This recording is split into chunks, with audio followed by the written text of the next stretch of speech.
আসসালামু আলাইকুম রহমতুল্লাহি ওয়া বারাকাতুহু। দেশ এবং প্রবাস থেকে যে যেখান থেকে আমার ভিডিওতে যুক্ত আছেন সকলকে জানাচ্ছি আন্তরিক ধন্যবাদ, শুভেচ্ছা ও অভিনন্দন। দর্শক বন্ধুরা, স্বাগত জানাচ্ছি কুমিল্লা জেলা বড় উপজেলা লালমাই সংলগ্ন সোনিমুরা গরু হাট থেকে। আমরা দেখতে পাচ্ছি একটি দুধের গাবি। এই মুহূর্তে আপনাদের দাম জানার চেষ্টা করবো, এটা কি জাতের এবং কতটুকু কয় দাঁতের, কতটুকু দুধ হতে পারে। আসসালামু আলাইকুম ভাই, কি অবস্থা ভাই? হ্যাঁ, এটা কি জাতের গরু? Holstein Friesian. বাচ্চারা কি বাচ্চা? দামড়ি না সার বাচ্চা? মেয়ে বাচ্চা। দর্শক বন্ধুরা, দামড়ি বাচ্চা সহ একটি হলস্টিন ফ্রিজিয়াম গাবি। এটা দাঁতছে কটা? 6 দাঁতের না? দুধ কটা হবে এটার? মিথ্যা বলে 12টা, অরিজিনাল হলে 8টা। হলস্টিন ফ্রিজিয়াম গাবি, দামড়ি বাচ্চা সহ 8 লিটার দুধ হবে। আজকে এই সোনিমুরা গরু হাট থেকে আমরা দেখতে পাচ্ছি। তো দাম তো আছে কত টাকা? 1,70,000 টাকা।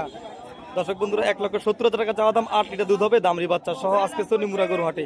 তো বাজারে এ পর্যন্ত কত টাকা বলছে? 40 পর্যন্ত বলছে। বেচা দাম কত?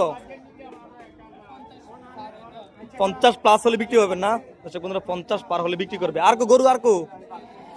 এটা হচ্ছে রহিম ভাই। দেখছেন এই রহিম ভাই, দেখছেন নি আম করে খবর লয় না। আমরা সরে গেল খবর তো নাম করে। এই হচ্ছে রহিম ভাইয়ের গরু আমরা দেখতে পাচ্ছি।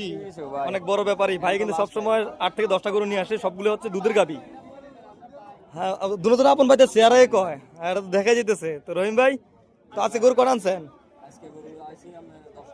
10টা আনছেন। বেচছেন কটা?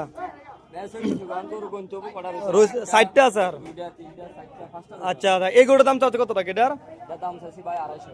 2.5 লক্ষ টাকা।